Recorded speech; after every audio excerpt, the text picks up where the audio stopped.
Hello everyone, welcome to KV teachers guild. So बच्चों, अभी हम डिस्कस करेंगे 6th क्लास मैथ्स का एग्जाम्पल क्वेश्चन पेपर। ये सेशन एंडिंग एग्जाम 2024 टू 25 का पेपर है, पीएम श्री केंद्रीय विद्यालय का। और सबसे पहले सेक्शन ए में ऑब्जेक्टिव टाइप क्वेश्चंस हैं। First is what is the sum of -3 and +10। -3 और +10 इन दोनों का सम कितना होगा? तो इंटीजर्स में जब भी हम ऐसे दो नंबर्स को प्लस करते हैं जिनके डिफरेंट साइंस हों, जैसे 3 के आगे माइनस साइन है, ये एक नेगेटिव नंबर है, 10 एक पॉजिटिव नंबर है क्योंकि उसके आगे प्लस का साइन है, तो इस केस में हमेशा बड़े नंबर से छोटे नंबर को सबट्रैक्ट करते हैं और साइन आता है बड़े नंबर का। तो 10 से माइनस करेंगे 3 को, 10 - 3 7, और 7 होगा पॉजिटिव क्योंकि 10 के आगे भी प्लस का साइन था। अगर ये होता कि मान लीजिए 3 पॉजिटिव होता, 10 नेगेटिव होता, 3 - 10, तब भी हम 10 से सबट्रैक्ट करते 3 को, 10 - 3 होता 7, और तब 7 होता माइनस का क्योंकि 10 माइनस का था। ओके, हमेशा जो सेम साइन वाले नंबर्स होते हैं वो सिर्फ प्लस होते हैं। 3 और 10 प्लस हो सकते हैं अगर दोनों पॉजिटिव हो या फिर दोनों नेगेटिव हो। जैसे -3 है, -10 और आ गए, दोनों सेम साइन के नंबर्स हैं, तो इस केस में दोनों प्लस हो जाएंगे, 10 और 3 होंगे 13, और आंसर माइनस का ही रहेगा। सिमिलरली अगर 3 प्लस है 10 प्लस है तो भी प्लस हो जाएंगे, 10 + 3 13, और वो पॉजिटिव ही रहेंगे। ओके, ये सिर्फ आपको ध्यान रखना है। अगर डिफरेंट साइंस हैं तो हमेशा नंबर्स माइनस ही होंगे। डिफरेंट साइन के नंबर्स कभी भी आपस में प्लस नहीं हो सकते। उस केस में हम बड़े नंबर से छोटे को माइनस करते हैं और साइन हमेशा बड़े नंबर का आता है। या फिर आप इसको नंबर लाइन से भी सॉल्व कर सकते हैं। ये नंबर लाइन है, ये 0 है, -1 -2 -3 -4, देन 1 2 3 4 5 6 7 8 9 10 11। या तो आप -3 से स्टार्ट करेंगे, उसमें आपको +10 करना है, मतलब 10 टाइम्स आप जंप करेंगे राइट हैंड साइड में। प्लस के लिए राइट साइड में जंप करते हैं। सो 1 2 3 4 5 6 7 8 9 10, आंसर 7 है। या फिर आप 10 से स्टार्ट कर सकते हैं, +10 से, +10 यहाँ पर है, और उससे आपको -3 करना है। -3 का मतलब 3 जंप्स लेफ्ट हैंड साइड में। तो 1 2 3 जंप्स के बाद हम वहीं पर 7 पर ही पहुंचेंगे। ओके, तो इसमें करेक्ट आंसर है A 7। Now next, which of the following numbers is divisible by 2 4 5 8 and 10। इनमें से कौन सा नंबर 2 4 5 8 और 10 इन सब से डिविजिबल है? तो जो नंबर 10 से डिवाइड हो जाएगा वो अपने आप 2 और 5 से डिवाइड हो जाएगा, क्योंकि 2 और 5 10 के फैक्टर्स में आते हैं। 10 के फैक्टर्स होते हैं 1 2 5 एंड 10। अब 10 की टेबल भी अगर लिखे, 10 1s are 10, 2s are 20, 3s are 30 and so on. तो 10 2 की टेबल में भी आता है, 2 5s are 10, 5 की टेबल में आता है 5 2s are 10, 20 भी 2 की टेबल में आएगा, 2 10s are 20, 5 की टेबल में आएगा 5 4s are 20, 30 भी 2 × 15 30 होते हैं, 5 की टेबल में भी आता है 5 6 are 30। ओके, तो अगर आपने 10 से चेक कर लिया ये नंबर डिवाइड होता है या नहीं, तो वो अगर 10 से डिवाइड हो गया तो 2 और 5 से अपने आप हो जाएगा, फिर 2 और 5 से चेक करने की जरूरत नहीं है। इसी तरह से जो नंबर्स 8 से डिवाइड हो गए होंगे, 8 के फैक्टर्स क्या होते हैं 1 2 4 एंड 8, वो अपने आप 2 और 4 से डिवाइड हो जाएंगे। तो आपको यहाँ पर सिर्फ 8 और 10 का डिविजिबिलिटी टेस्ट करना है। 8 और 10 से जो नंबर हो गया वो अपने आप 5 4 और 2 से हो जाएगा। ओके, 10 का डिविजिबिलिटी टेस्ट सबसे आसान है। जिन नंबर्स के लास्ट में 0 होता है वो हमेशा 10 से डिवाइड होते हैं। तो देख लेते हैं, ए ऑप्शन में जो 2350 है 10 से डिवाइड हो जाएगा, ये भी हो जाएगा, ये 10 से डिवाइड नहीं होगा, तो यानी कि ये एक ऑप्शन एलिमिनेट हो गया, इसको अब चेक नहीं करना है। अब ए और बी में से हम देखते हैं कौन सा नंबर 8 से डिवाइड होगा। 8 का डिविजिबिलिटी टेस्ट है, कितना भी बड़ा नंबर आपको दिया हो, फॉर एग्जाम्पल ये यही है नंबर, इसमें सिर्फ लास्ट के 3 डिजिट्स आपको देखने हैं। अगर लास्ट के 3 डिजिट्स 8 से डिवाइड हो जाते हैं तो पूरा नंबर 8 से डिवाइड हो जाएगा। ठीक है, 2 से डिवाइड होता है या नहीं उसके लिए हम लास्ट डिजिट देखते हैं, 4 से होता है या नहीं उसके लिए लास्ट के 2 डिजिट्स देखते हैं, और 8 के लिए लास्ट के 3 डिजिट्स देखते हैं। ओके, ये तो वैसे हमें चेक ही नहीं करना क्योंकि ये 10 के डिविजिबिलिटी टेस्ट में ही फेल हो गया है। अब ए ऑप्शन को देखते हैं 2350, तो हम 350 को चेक करेंगे। 8 से डिवाइड करके देखेंगे। 8 4 ज़ार 32, माइनस किया 3 बचा 30, 8 3 ज़ार 24, 6। ये 8 से डिवाइड नहीं होगा। ओके, अब बी ऑप्शन को देखते हैं। 5000 सॉरी सिर्फ 600 को देखेंगे, 5000 को करने की ज़रूरत नहीं है, सिर्फ लास्ट की 3 डिजिट्स। 8 7 ज़ार 56, माइनस किया 4, 40 हो गया। 8 5 ज़ार 40, ये 8 से भी डिवाइड होगा, 10 से भी डिवाइड होगा, यानी कि 2 4 और 5 से भी होगा। तो इसमें करेक्ट है B option. Next is how many lines of symmetry does Ashoka Chakra have. Ashok चक्र में कितनी लाइन्स ऑफ सिमेट्रीज होती हैं? अशोक चक्र में 24 स्पोक्स होते हैं और 24 लाइन्स ऑफ सिमेट्रीज होती हैं। देखो, अगर 2 स्पोक्स होती, अशोक चक्र यानी कि सर्कुलर होता है शेप में, ये सर्कल बनाया हमने। अगर इसमें 2 स्पोक्स होती, फॉर एग्जाम्पल ये 2 स्पोक्स हैं इसमें, 1 एंड एक इसके ऑपोजिट इस तरफ 2। ओके, तो इसमें कितनी लाइन्स ऑफ सिमेट्रीज होती? एक तो ये होती लाइन ऑफ सिमेट्री जो दोनों स्पोक्स के बिल्कुल सेंटर से जाएगी, 1, और एक ये होती जो इनको 2 इक्वल पार्ट्स में डिवाइड करती। ठीक है, फिर इनमें 2 लाइन्स ऑफ सिमेट्रीज होती अगर 2 स्पोक्स थी। अगर इनमें 4 स्पोक्स होती, फॉर एग्जाम्पल एक इधर होती, 3rd स्पोक, 24 स्पोक्स जो होती हैं अशोक चक्र में वो भी एक दूसरे के बिल्कुल ऑपोजिट होती है, 4th ये होती। तो अब देखिए कितनी लाइन्स ऑफ सिमेट्रीज होती इसमें। एक तो ये 1 इन दोनों के बीच से जाती हुई, 2 देन लाइन्स ऑफ सिमेट्री मतलब जो उस शेप को 2 इक्वल पार्ट्स में डिवाइड करती हो। फिर एक ये होती 3 और एक लाइन ऑफ सिमेट्री होती ये नंबर 4। तो इसमें 4 लाइन्स ऑफ सिमेट्रीज होती हैं, यानी कि जितनी स्पोक्स हैं उतनी ही लाइन्स ऑफ सिमेट्रीज हैं। तो क्योंकि अशोक चक्र में 24 स्पोक्स हैं तो लाइन्स ऑफ सिमेट्रीज होंगे 24। इसमें करेक्ट है B option. Next, the prime factorization of 64 is. 64 के प्राइम फैक्टर्स करने हैं। 2 2 ज़ार 4, 4 2 ज़ार 8, 8 2 ज़ार 16, 16 2 ज़ार 32, 32 2 ज़ार 64। यही है। 8 तो क्योंकि प्राइम नंबर ही नहीं है, प्राइम नंबर्स वो होते हैं जो 1 और खुद के अलावा किसी की टेबल में ना आए। 4 भी नहीं है, 4 4 ज़ार 16, 4 ज़ार 64 होते हैं। अगर आप ऑप्शंस को चेक करें, 8 8 ज़ार भी 64 होते हैं, ये भी 64 है, ये भी मल्टीप्लाई करेंगे तो 64 आएगा, लेकिन ये प्राइम नंबर्स नहीं है। ओके, प्राइम फैक्टराइजेशन में ए ऑप्शन सही है। नेक्स्ट, एक असर्शन स्टेटमेंट आपको गिवन है, side of square whose area is 225 square metre is 15 metre. वो स्क्वायर जिसका एरिया 225 हो उसकी साइड 15 मीटर होगी। चेक कर लेते हैं। स्क्वायर का एरिया होता है, area of square is equal to side into side. अगर साइड है 15 तो 15 इंटू 15 हो जाएगा, 15 5 ज़ार 75, 7 कैरी हुआ, 1 ज़ार 15 प्लस 7 22, 225 स्क्वायर मीटर। बिल्कुल सही है असर्शन। रीजन है the standard unit of area is square units. Area का जो स्टैंडर्ड यूनिट है वो स्क्वायर और बाद में यूनिट हम लिखते हैं, square metre, square centimetre, square kilometre, unit कुछ भी हो सकती है। ये भी बिल्कुल सही है और रीजन करेक्ट एक्सप्लेनेशन भी है असर्शन की, क्योंकि एरिया स्क्वायर यूनिट में होता है इसलिए यहाँ पर एरिया स्क्वायर मीटर में है। तो हम कहेंगे both assertion and reason are true and the reason is the correct explanation of the assertion. A option सही है। Now section B, short answer type questions. Write all integers between -4 and 4 in increasing order. सभी integers आपको लिखने हैं -4 और 4 के बीच में। -4, एक second, and 4।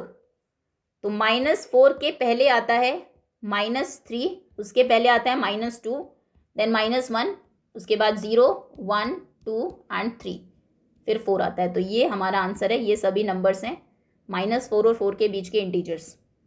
By splitting the following figures into rectangles. In figures को रेक्टेंगल्स में स्प्लिट करिए और फिर इनके एरियाज फाइंड करिए। ओके, तो यहाँ से एक लाइन ऐसे ड्रॉ कर देते हैं, एक रेक्टेंगल ये बना, एक लाइन यहाँ से ड्रॉ कर देते हैं। कई सारे तरीके हो सकते हैं इसको वैसे सॉल्व करने के, एक ऐसे कर देते हैं। ठीक है, फोर रेक्टेंगल्स इसमें बन गए हमारे, first, second, third and fourth.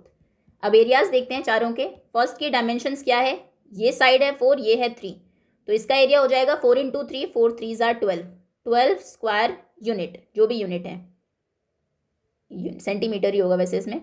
इसकी डायमेंशंस बताइए, ये साइड तो 2 है, ये साइड 2 है, दूसरी साइड कितनी होगी, ये साइड आप इसमें देखेंगे ये पूरी साइड 3 थी, इतना 2 है। अब अगर ये साइड 3 है तो ऑपोजिट साइड भी 3 होनी चाहिए, ये अगर 3 है तो ये पूरी साइड भी 3 होनी चाहिए। उसमें से अगर इतना 2 है तो यानी कि इतना 1 है, ये 2 और 1 3 होते हैं, तो ये साइड हमें मिल गई, ये साइड 1 है। अब 2 इंटू 1, इसका एरिया हो जाएगा 2 1 ज़ार 2, 2 स्क्वायर यूनिट, ठीक है। नेक्स्ट थर्ड का एरिया हम देखते हैं, आप इसको लिखेंगे कैसे, इस शेप को दोबारा से ड्रॉ करना है अपनी आंसर शीट में, फिर इस तरह से स्प्लिट करेंगे, डायमेंशंस लिखेंगे, फिर कहेंगे area of rectangle 1। First rectangle का एरिया है 4 इंटू 3 यानी कि 12 स्क्वायर यूनिट। फिर एरिया ऑफ रेक्टेंगल 2, उसका एरिया हो जाएगा 2 इंटू 1, लेंथ 2 है, ब्रेथ 1 है, यानी कि 2 स्क्वायर यूनिट। 3 का देखते हैं, 3 में दोनों ही डायमेंशंस आपको फाइंड करनी है। अच्छा ये साइड बताइए यहाँ पर कितनी होगी, ये साइड, ये दो साइड्स को मिलकर बनी है, इतना तो हमें पता है 2 है, इसके सामने ये 2, ये और ये 2 यूनिट्स हैं दोनों, तो इतनी साइड तो हो गई 2। अब नीचे ये वाली साइड और देखते हैं, ये साइड कितनी होगी, आप देखेंगे ये 4 थी, ये भी पूरी 4 होनी चाहिए, 4 में से ये 3 है तो यानी कि 1 ऊपर है, तो ये 2 और ये 1, तो ये पूरी साइड हो गई 3, तो यानी कि इसका एरिया होगा 3 into area of rectangle 3 into, अब ये साइड कितनी है, इस साइड में हम यहाँ से फाइंड करते हैं, देखिए ये पूरी साइड 3 है, यहाँ से यहाँ तक ये 3 है, अगर ये 1 है तो ये साइड कितनी होगी, इसको और इसको मिलाकर भी 3 होना चाहिए, ऑपोजिट साइड्स हैं रेक्टेंगल की, ये अगर 1 है तो ये बाय डिफ़ॉल्ट 2 हो जाएगी, ठीक है। तो ये साइड इसकी 3 है, ये 3 है और ये 2 है, तो ये हो जाएगा 3 इंटू 2,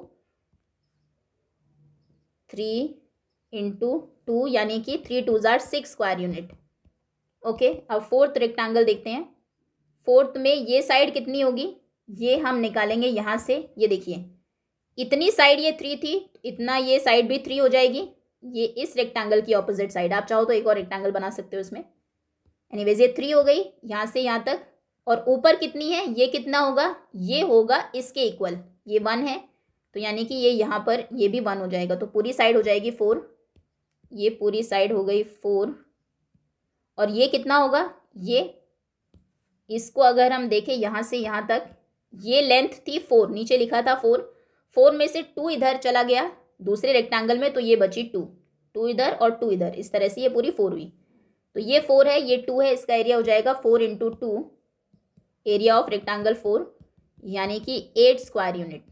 अब ऐड करिए सभी को, टोटल एरिया हो जाएगा शेप का 12 + 2 + 6 + 8 यानी कि 12 + 8 20 + 6 26 + 2 28 स्क्वायर यूनिट, ओके।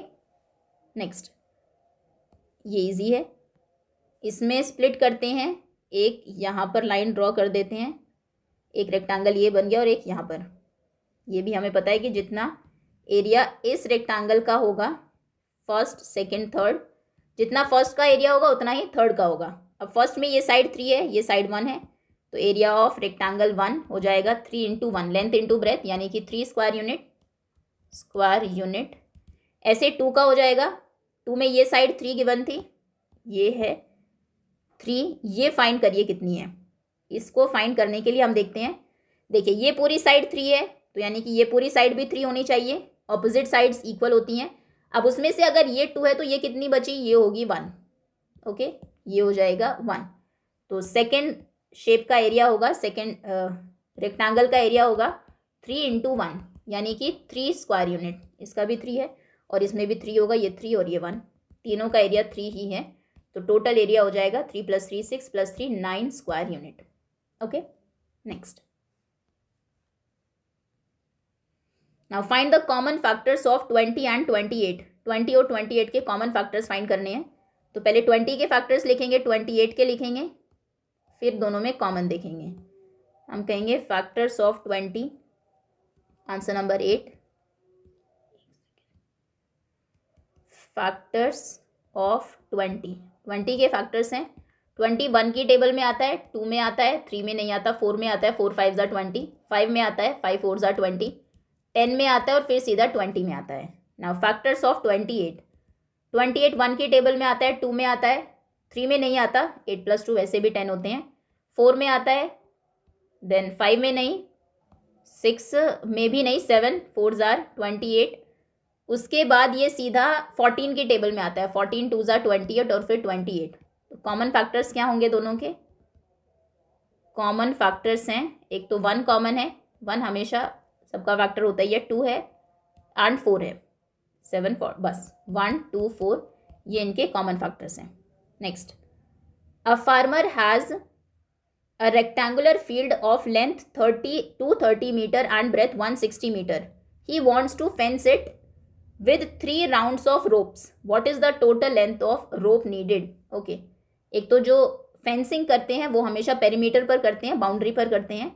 एक फिगर बना लेते हैं, मान लीजिए ये उसका रेक्टेंगुलर फील्ड था, लेंथ है इसकी 230, ये है 230 मीटर और ब्रेथ है इसकी 160 मीटर। तो पेरीमीटर कितना हो जाएगा? उसने कहा इसकी फेंसिंग करनी है, 3 बार फेंसिंग वो करेगा। तो फर्स्ट राउंड यानी कि एक बार पेरीमीटर कवर किया, फिर सेकंड राउंड में पेरीमीटर, फिर थर्ड राउंड में पेरीमीटर। तो एक बार पेरीमीटर फाइंड करेंगे, उसको 3 से मल्टीप्लाई कर देंगे। तो हम कहेंगे पेरीमीटर ऑफ फील्ड, फील्ड का पेरीमीटर है, रेक्टेंगल का पेरीमीटर होता है 2 इंटू लेंथ प्लस ब्रेथ। सो 2 इंटू लेंथ है 230, ब्रेथ है 160। ब्रैकेट का मतलब है पहले ब्रैकेट को सॉल्व करना है, ऐड करना है, 0 3 + 6 9, 2 + 1 3, 2 से मल्टीप्लाई करेंगे, 2 0 ज़ा 0, 2 9 ज़ा 18, 3 2 ज़ा 6 + 1 7, 780 मीटर उसका पेरीमीटर है। अब 3 राउंड्स उसको रोप के 3 राउंड्स लगाने हैं उसको फेंसिंग के लिए। तो लेंथ ऑफ रोप नीडेड, रोप की जो लेंथ उसको चाहिए वो इक्वल होगी, एक बार पेरीमीटर यानी कि एक बार बाउंड्री कवर करने में 780 मीटर रोप लगेगी, उसको 3 टाइम्स करना है तो हम करेंगे इंटू 3। तो ये हो जाएगा 3 0 ज़ा 0, 8 3 ज़ा 24, 2 कैरी हुआ, 7 3 ज़ा 21, 22 23, 2340 मीटर रोप उसको चाहिए। Okay, next, simple perimeter find किया और उसको 3 से मल्टीप्लाई कर दिया क्योंकि 3 राउंड्स उसको करने थे। Now convert the mix number whole 3 1/4 into an improper fraction. ये इम्प्रॉपर से मिक्स्ड और मिक्स्ड से इम्प्रॉपर में कन्वर्ट करना आपको आना चाहिए। होल 3 1/4 को कन्वर्ट करना है इम्प्रॉपर फ्रैक्शन में। उसके लिए सबसे पहले जो डिनोमिनेटर है उसको हम मल्टीप्लाई करेंगे होल नंबर से और न्यूमरेटर को उसमें प्लस करेंगे, यानी कि आपको 4 इंटू 3 करना है, 4 3 ज़ा 12 होते हैं, 12 + 1 आप करेंगे, ये हो जाएगा 13 और डिनोमिनेटर में 4 एज इट इज़ रहेगा। ओके, अगर इम्प्रॉपर से मिक्स्ड में चेंज करना हो, इम्प्रॉपर फ्रैक्शन क्या होता है? जहाँ पर न्यूमरेटर बड़ा होता है डिनोमिनेटर से। अगर जनरली हम देखें 13/4 फ्रैक्शन जो हमने पढ़ा था कि एक चीज़ के 4 पार्ट्स हमने किए फिर 13 पार्ट्स ले लिए, ये उस जो डेफिनेशन है उसमें फिट नहीं होता, इसमें एक से ज़्यादा ऑब्जेक्ट्स होते हैं क्योंकि। तो जब इम्प्रॉपर आपको गिवन हो उससे मिक्स्ड में चेंज करना हो तो हम क्या करते हैं, 13 को डिवाइड करेंगे 4 से, 4 3 ज़ा 12, रिमाइंडर 1। तो उस केस में जो आपका क्वेश्चन होता है वो कंप्लीट नंबर बन जाता है, जो रिमाइंडर होता है 1 वो न्यूमरेटर बनता है और डिनोमिनेटर 4 ही रहता है हमेशा। मतलब जो चाहे मिक्स्ड से इम्प्रॉपर करिए, इम्प्रॉपर से मिक्स्ड करिए, डिनोमिनेटर सेम रहेगा। तो ये इस तरह से हम दोनों को एक दूसरे में कन्वर्ट करते हैं। Now section C, give the order of rotational symmetry for each figure. इसमें ऑर्डर ऑफ सिमेट्रीज आपको फाइंड करनी है। 2 तरह से आप इसको कर सकते हैं, एक तो जो सिंपल लेकिन वो थोड़ा अजम्पशन बेस्ड होता है, इस फिगर को इसके सेंटर के अराउंड, सेंटर पॉइंट के अराउंड कितनी बार आप घुमा सकते हैं कि ये एग्जैक्टली सेम दिखाई दे। जैसे एक बार आप इस तरह से कंप्लीट इसको 180 डिग्री घुमाएंगे, ये साइड इधर आ जाएगी, ये साइड उधर चली जाएगी, तब भी ये बिल्कुल सेम दिखेगा। और दोबारा से फिर अगर आप एक बार और टर्न करेंगे, मतलब वापस उसी पॉइंट तक लाने के लिए, ये यहाँ पर आई, ये फिर से वहाँ पर गई, तो फिर से वो सेम दिखाई देगा। तो इसमें ऑर्डर ऑफ सिमेट्री होगी 2। एक तो ये तरीका है, एक तरीका ऑर्डर ऑफ सिमेट्री फाइंड करने का ये है, ये कंप्लीट सेंट्रल एंगल 360 डिग्री का होता है, तो 360 से आप डिवाइड कर दीजिए, जितने डिग्री के एंगल पर टर्न करने के बाद ये बिल्कुल एग्जैक्ट सेम दिखाई देता है। आप देखेंगे पूरा ये 180 आपको इसको टर्न करना है, ये इधर आएगा, ये ऊपर जाएगा, तब वो एग्जैक्टली सेम दिखाई देगा। तो 360 से अगर हम 180 को डिवाइड कर दें, एंगल को डिवाइड कर दें ऑफ सिमेट्री, तो हमें ऑर्डर ऑफ सिमेट्री मिल जाता है। 18 2 36 होते हैं, तो ऑर्डर हो जाएगा 2।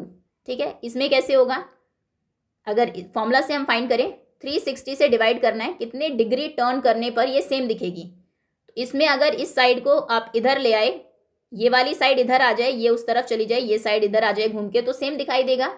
यानी कि सिर्फ 90 डिग्री टर्न करने पर ये फिगर एग्जैक्टली सेम दिखेगी। 90 से डिवाइड कर दीजिए, 9 4 36, इसका ऑर्डर है 4। ओके, नेक्स्ट, ये फिगर 3 बार अगर घुमाएं हम, तो वापस इसी शेप में आने तक 3 बार आप इसको रोटेट कर सकते हैं सेंट्रल एंगल के अराउंड, तो ये एग्जैक्टली सेम दिखाई देगी। तो इसमें 3 होगा ऑर्डर ऑफ सिमेट्री। इसको आप 4 बार कर सकते हैं, एक बार ये अज्यूम ही आपको करना होगा, इस तरह से नहीं समझाया जा सकता। इस शेप को उठाइए, अगर समझना है आपको, जो भी आपका क्वेश्चन पेपर है, आपका मोबाइल है, आप देखिए मोबाइल को घुमा लीजिए, खुद घूम जाइए। आप अगर यहाँ से अभी शेप को देख रहे हैं, आप कहाँ जाए, कितना घूमे कि एग्जैक्टली यही शेप आपको बिल्कुल वैसे ही दिखाई दे। अगर आप यहाँ से भी देखेंगे तो एग्जैक्टली सेम वैसे ही दिखेगी, वही प्लस का साइन दिखेगा, बीच में डॉट दिखेगा। इस तरह से आप इसको सेम देख सकते हैं, फिर यहाँ से आके आप इसको सेम देख सकते हैं, और यहाँ से आप आके इसको सेम देख सकते हैं। तो इस तरह से पूरे उसमें 4 बार आप इसको सेम तरह से देख सकते हैं, फिर यहीं तक वापस आने तक। तो यानी कि इसमें ऑर्डर ऑफ सिमेट्री होगा 4। आप ऐसे कर लीजिए। या फिर कितने डिग्री घूमने पर आपने इसको सेम देखा, ये कितने डिग्री होता है, ये होता है 90 डिग्री। ठीक है, तो आप 360 को डिवाइड कर दीजिए 90 से, तो इसमें ऑर्डर ऑफ सिमेट्री होगा 4। ठीक है, इस फिगर को आप कितनी बार सेम देख सकते हैं, अगर आप अभी यहाँ से देख रहे हैं तो घूम के आपको, आप इस तरह से इसको देख रहे हैं, अभी हैंड इस तरफ है, आपको घूमकर यहाँ आना होगा इस फिगर को सेम देखने के लिए, फिर तीसरी बार आपको यहाँ आना होगा। तो यानी कि इसमें ऑर्डर ऑफ सिमेट्री है 3। चलिए, होपफुली क्लियर हुआ होगा। Next is find the largest and smallest 4 digit number that are divisible by 4 and are also palindromes. Okay, palindromes क्या होते हैं, जिनको आप फॉरवर्ड, बैकवर्ड, उल्टा सीधा कैसे भी पढ़े सेम ही दिखाई दे। जैसे एक वर्ड है मैडम, इंग्लिश हिंदी सब में ये होते हैं। जैसे हिंदी में होगा शब्द जहाज। ठीक है, मैडम को आप लास्ट से पढ़ेंगे MADAM, तभी वो वही दिखाई देगा, जहाज। ठीक है, ऐसे मैथ्स में भी कुछ नंबर्स होते हैं पैलिंड्रोम्स के। फॉर एग्जांपल आपने लिखा 2 4 5 4 2, यहाँ से भी 2 4 5 4 2 है, इधर से भी 2 4 5 4 2 है। ठीक है, क्वेश्चन ये है कि सबसे छोटा और सबसे बड़ा 4 डिजिट का नंबर फाइंड करिए जो 4 से डिविजिबल भी हो और एक पैलिंड्रोम भी हो। इसमें 3 कंडीशंस हैं। सबसे छोटा नंबर तो हमें पता है 4 डिजिट का 1000 होता है, देन लेकिन वो पैलिंड्रोम नहीं है। सबसे बड़ा नंबर 4 डिजिट का 9999 होता है, ये पैलिंड्रोम है। स्टार्टिंग से पढ़ोगे तो भी 4 बार 9 है, लास्ट से भी 4 बार 9 है, लेकिन ये 4 से डिविजिबल नहीं है। ओके, तो सबसे पहले हम सारे पैलिंड्रोम्स लिखते हैं। स्मॉलेस्ट 4 डिजिट, एक चेकलिस्ट इसमें आपको बनानी होगी, कोई फॉर्मूला नहीं है पैलिंड्रोम फाइंड करने का। है भी कि हम बार बार लास्ट से स्टार्टिंग के नंबर्स को प्लस करते रहते हैं, लेकिन उससे एक नंबर का पैलिंड्रोम आप बना सकते हैं। सबसे छोटा और सबसे बड़ा नंबर नहीं फाइंड कर सकते। तो पहले हम करते हैं checking smallest 4 digit palindrome. 4 digit के जितने भी पैलिंड्रोम्स हैं उन सबको चेक करेंगे कि वो 4 से डिवाइड होते हैं या नहीं। सबसे पहला है 1001, 1000 के बाद ये पहला पैलिंड्रोम है। अच्छा, 4 से कोई नंबर डिवाइड होगा या नहीं, उसकी क्या डिविजिबिलिटी टेस्ट है, उसके लिए आप सिर्फ यूनिट डिजिट देखते हैं दोनों। अगर वो 4 से डिवाइड हो गई तो नंबर भी हो जाएगा। चलिए ये लिखते हैं, यहाँ पर हम लिखेंगे पैलिंड्रोम, यहाँ पर हम लिखेंगे लास्ट 2 डिजिट्स, यहाँ पर हम लिखेंगे डिविजिबल बाय 4 से डिविजिबल है या नहीं। चलिए, पहला नंबर है पैलिंड्रोम में 1001, लास्ट 2 डिजिट्स 1 है। 1 क्योंकि 4 की टेबल में नहीं आता तो ये 4 से डिवाइड नहीं होगा। 1001 के बाद है 1111, लास्ट डिजिट 11 है, 11 4 की टेबल में नहीं आता, 4 से डिवाइड नहीं होगा। उसके बाद आएगा 1221, लास्ट डिजिट 2 डिजिट 21 है, 21 भी 4 से डिवाइड नहीं होता। 1331 पैलिंड्रोम है, लास्ट से भी पढ़ेंगे तो 1331 आएगा। लास्ट 2 डिजिट 31 है, नहीं होता। 1441 में भी 41 भी नहीं होता। 1551 में 51 भी 2 से डिवाइड नहीं होता। 1661 में 61 भी 4 से डिवाइड नहीं होता। 1771 में 71 भी 4 से डिवाइड नहीं होगा। 1881 में 80 तो हो जाएगा, 81 नहीं होगा। फिर आया 1991, 91 भी 4 से डिवाइड नहीं होगा। फिर आएगा 2000 पर आ गए हम, 2002 भी नहीं होगा। लास्ट के जो डिजिट्स हैं वो भी 4 से डिवाइड नहीं होगा। नेक्स्ट आएगा 2112। अब इसमें देखेंगे लास्ट 2 डिजिट्स हैं 12 2 की टेबल में, सॉरी 4 की टेबल में आता है। 4 3s are 12। तो ये ऐसा नंबर है जो 4 डिजिट का भी है, एक पैलिंड्रोम भी है और ये 4 से डिवाइड भी होता है। तो सबसे छोटा नंबर जो पैलिंड्रोम है और 4 से डिवाइड होता है दैट इज 2112। अब ऐसे लार्जेस्ट में आपको चेक करना है। सबसे बड़ा नंबर होता है 9999। लास्ट 2 डिजिट्स है 99, 4 से डिवाइड नहीं होगी, 4 2s are 8 एंड 1 बचेगा, 19 हो जाएगा। 19 4 की टेबल में नहीं आता। फिर है 99 के बाद 9889, 9889, 89 भी 4 से डिवाइड नहीं होता। 9779, 79 भी नहीं होता। 9669, 69 भी नहीं होता। 9559, 59 भी नहीं होता। 9 देन 49 होगा उसके बाद। 9449, 9339, 39 भी नहीं होता। 9229, 29 भी नहीं होता। 9119, 19 भी नहीं होता। 9009, 9 भी नहीं होता। अब 8000 पर आ जाते हैं। 8998, 98 भी नहीं होता। 8888, ये 88 डिवाइड होता है 4 से। ये पूरी टेबल आप इस तरह से कंप्लीट करेंगे। तो सबसे बड़ा नंबर जो एक पैलिंड्रोम है, ये सारे हमने बड़े पैलिंड्रोम्स लिखे हैं जो 999 से स्टार्ट होते हैं, लेकिन पहला नंबर जो 4 से डिवाइड भी होता है that is 8888। Okay, next. Now Jaya's school is 7/10 kilometre from her home. Jaya का स्कूल उसके घर से 7/10 किलोमीटर है। She takes an auto for half kilometre. आधे किलोमीटर के लिए उसने ऑटो लिया। And walks the remaining distance. बाकी की डिस्टेंस उसने वॉक किया, चली वो। How much does she walk daily. तो बताइए रोज वो कितना चलती है। तो स्कूल से टोटल डिस्टेंस, मान लीजिए ये स्कूल है, ये उसका होम है, टोटल डिस्टेंस है 7/10। यहाँ तक वो ऑटो से चली हाफ, तो पूरे 7/10 से इस हाफ को हटा दीजिए। अगर इसको हटा दे तो हमें ये डिस्टेंस मिल जाएगी जो उसने वॉक किया। तो हम कहेंगे how much she walk daily. So she walks daily, वो डेली कितना वॉक करती है उसके लिए total distance from home to school which is 7/10, उससे हम माइनस करेंगे distance she covered by auto 1/2। अब पहले 10 और 2 का एलसीएम देखेंगे। कौन सा सबसे छोटा नंबर है जो 10 और 2 दोनों के टेबल में आता है, खुद 10 ही है। तो दोनों का एलसीएम हो जाएगा 10 यानी कि दोनों का एक कॉमन डिनोमिनेटर हमने लिख दिया 10। 7/10 में 10 डिनोमिनेटर था, अब भी 10 है, क्योंकि 10 ही रहा तो 7 भी 7 ही रहेगा। यहाँ पर डिनोमिनेटर 2 था, हमने 10 कर दिया, तो 2 को किससे मल्टीप्लाई किया होगा, 5 से। 2 5s are 10 होते हैं, तो अब ऊपर भी 5 से करना पड़ेगा। 1 5s are होते हैं 5। नाउ 7 - 5 होंगे 2, 2/10 या फिर आप कह सकते हैं 1/5। 1/5 किलोमीटर डिस्टेंस वो कवर करेगी, रोज वो चलती है। Okay, next. Now the area of rectangle is the some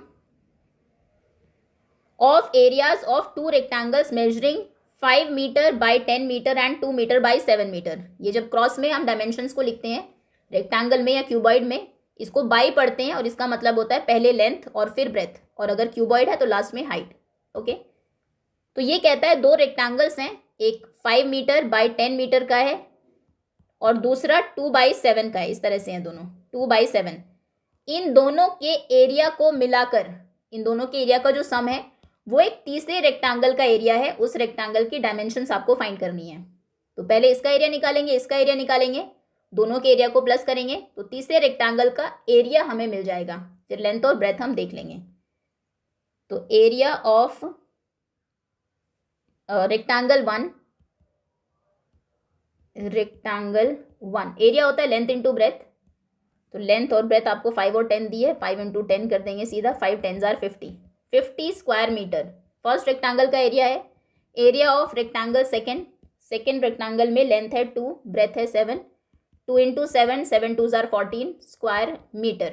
okay, तो एरिया ऑफ न्यू रेक्टेंगल, जो रेक्टेंगल आपने बनाया है नया, उसका एरिया है इन दोनों के एरियाज के सम के इक्वल, तो प्लस करते हैं 50 और 14, 50 प्लस 14 ये हो जाएगा 64 स्क्वायर मीटर उसका एरिया है। अब उसकी साइड्स कितनी हो सकती है, बेसिकली 64 के सभी फैक्टर्स आप लिखेंगे मल्टीप्लिकेशन में। So possible dimensions of new rectangle, नए रेक्टेंगल की पॉसिबल डायमेंशंस क्या होंगी, या तो उसकी लेंथ, या तो वो 64/1 का हो सकता है, 64 मीटर बाय 1 मीटर, 64 इंटू 1 भी 64 होते हैं, या फिर वो 64 2 की टेबल में भी आता है, 2 मीटर ब्रेथ कर देते हैं, 2 को किससे मल्टीप्लाई करेगी 64 आए, 2 3 आर 6, 2 आर 4, 32/2 का हो सकता है, 32 मीटर उसकी लेंथ है, 2 ब्रेथ है, तो एरिया कितना हो जाएगा 32 इंटू 2 64, एरिया हमें पता है सिर्फ 64 है।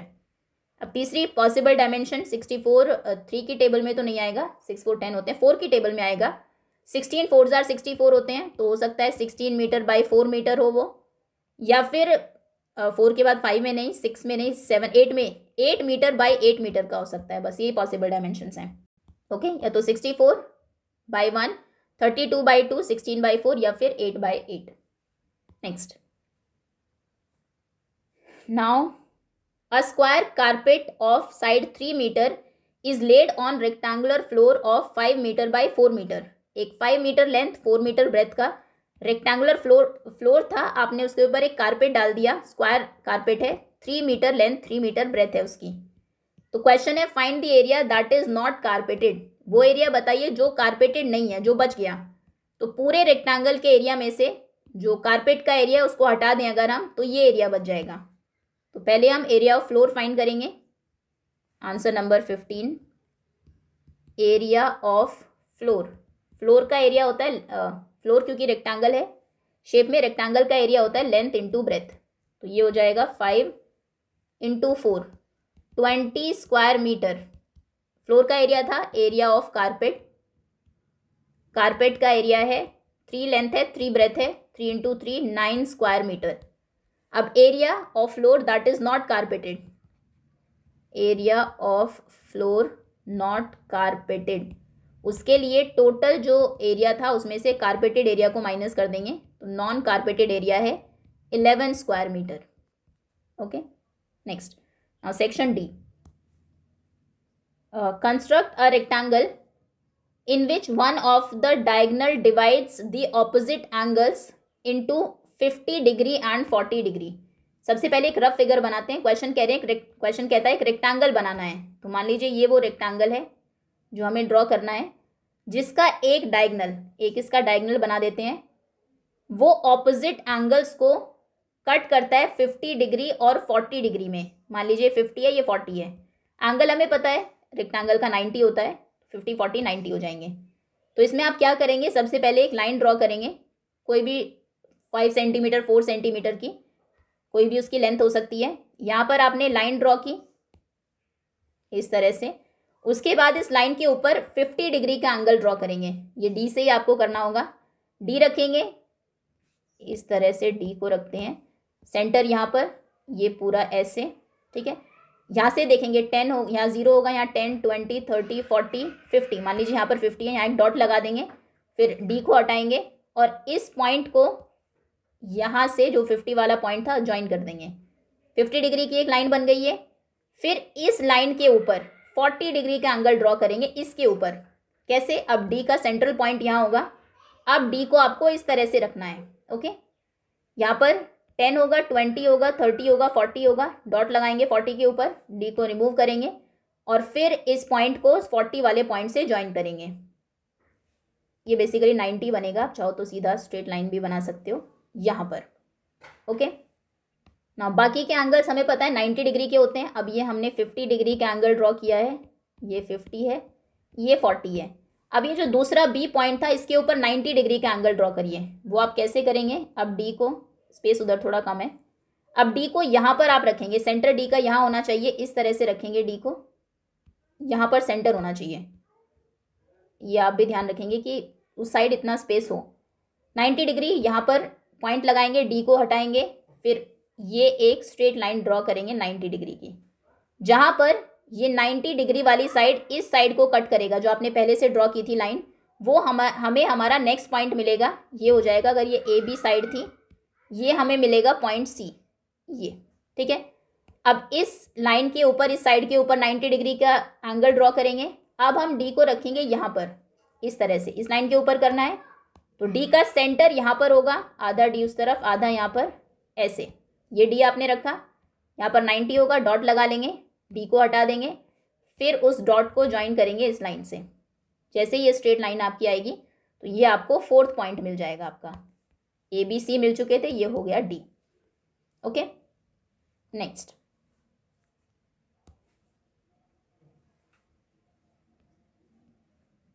Now how many lines of symmetry do these shapes have? इनमें कितनी लाइन्स ऑफ सिमेट्रीज होंगी? ये एक तरह से स्क्वायर ही है, स्क्वायर में 4 लाइन्स ऑफ सिमेट्रीज होती है।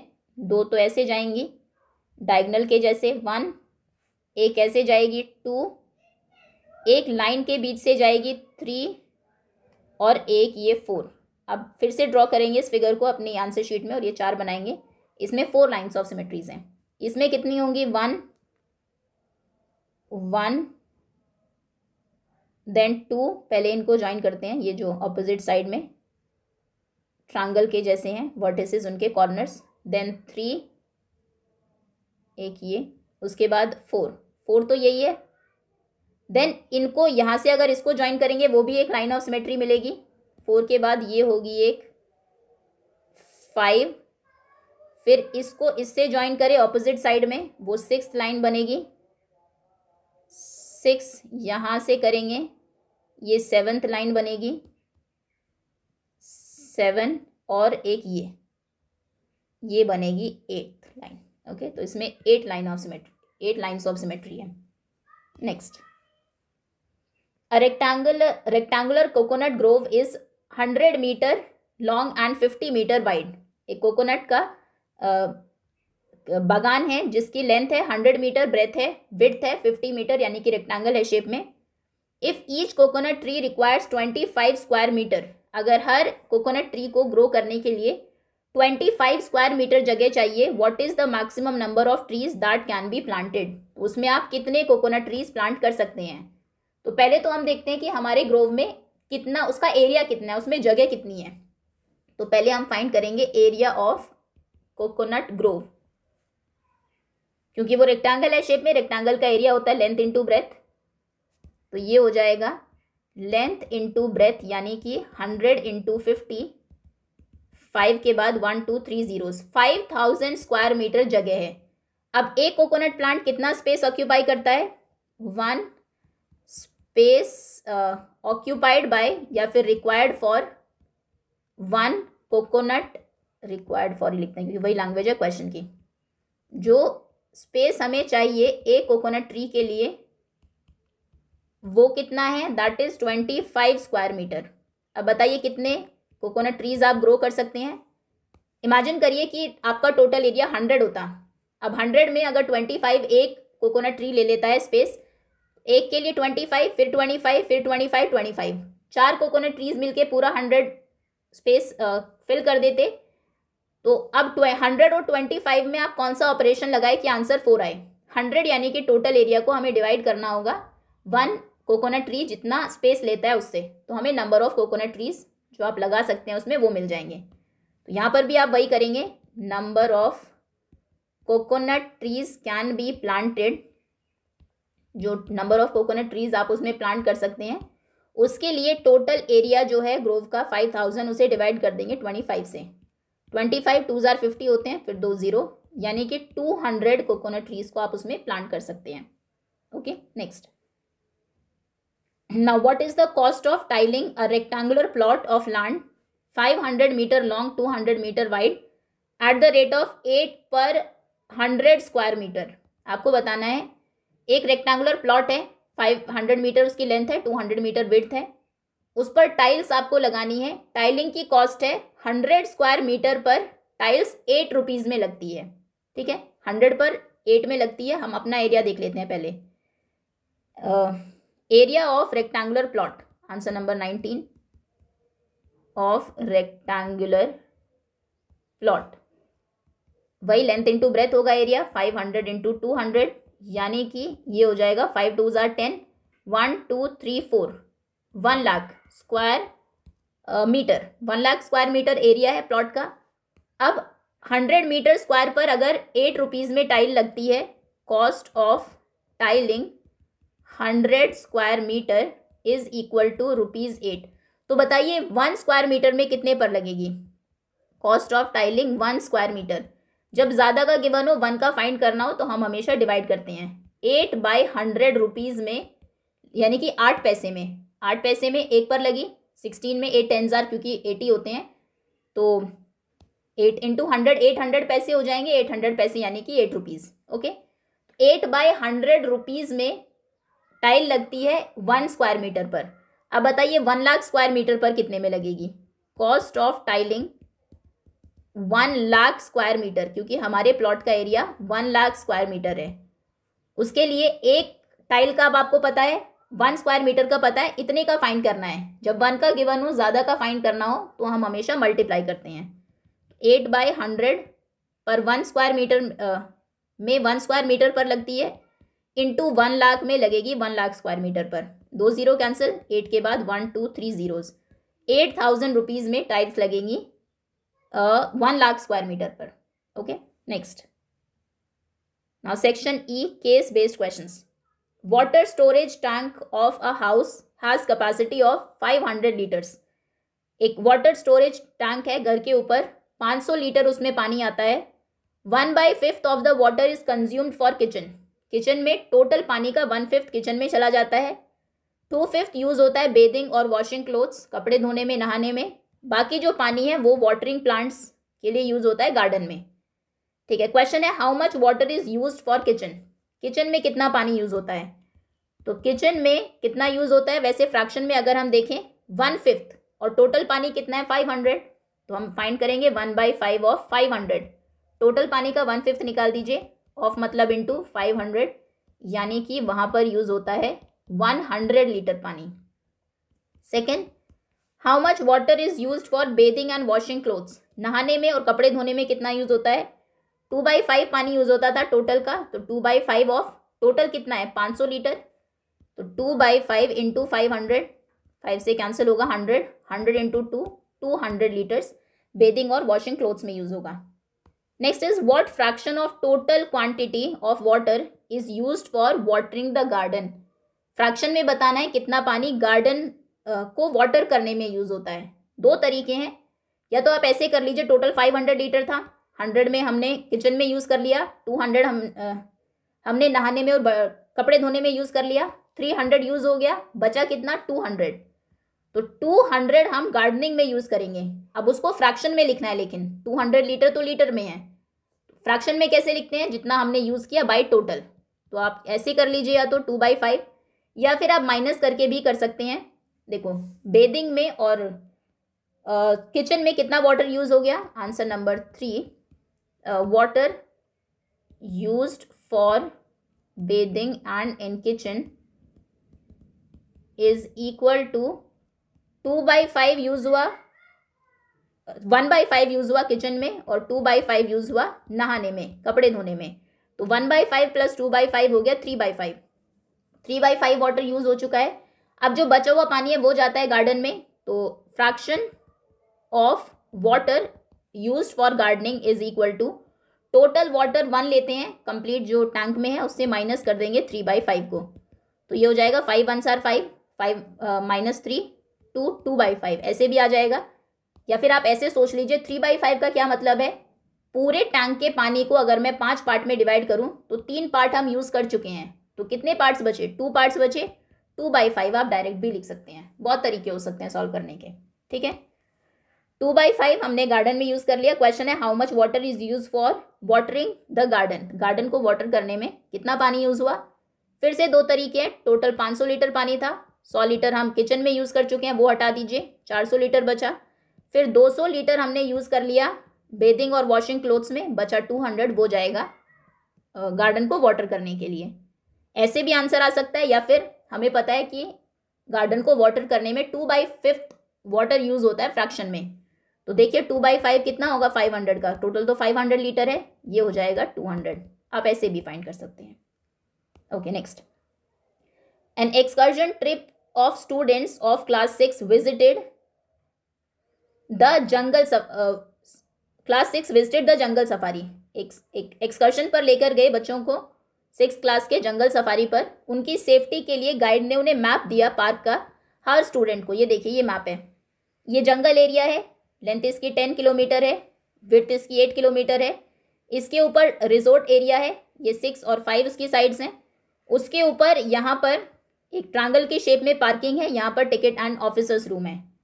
अब इस इंफॉर्मेशन के बेस पर आपको आंसर देना है। What is perimeter of the jungle area, jungle area का पेरीमीटर बताइए।